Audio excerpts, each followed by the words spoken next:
Þetta er Orlando Aviso, bæjarstjóri í Nkondesi þorpi í Mósambík, skammt frá landamærunum að Malaví.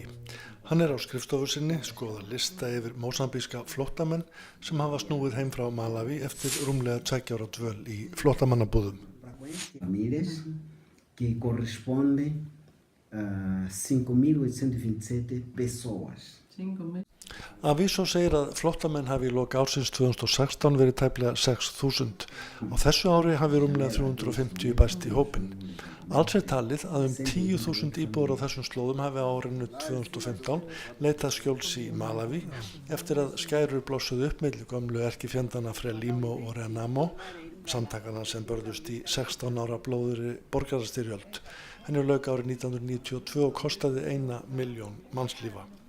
Eftir ágreiningu úrslit sveitarstjórnarkosninga árið 2014 kom aftur til átaka. Vígasveitir lögðu undir sig þorp, brenndu hús og flemdu íbúana á brott. Margar fjölskyldur sáu þann kost vænstan að flýja yfir til nágrannaríkisins Malaví. Nú þegar fólkið snýr aftur heim til Mósambík, gengur það ekki endilega að heimili vísu. Það býr einhvers staðar og hvergi eins og einn orðaði það. Í þessum hópi í Nkondesi þorpinu er fólk sem af ýmsum ástæðum getur ekki farið aftur inn á heimilið sitt.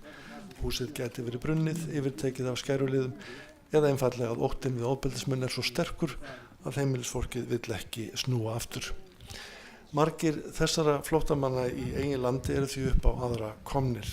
Sumir hafa fengið inni hjá ókunnugum gegn því að greiða fyrir gistingu með vinnu, aðrir hafa fengið inn í þessu yfirgefna nunnuklaustri og enn aðrir eru á vergangi. Verst er að þetta er þögul neyð.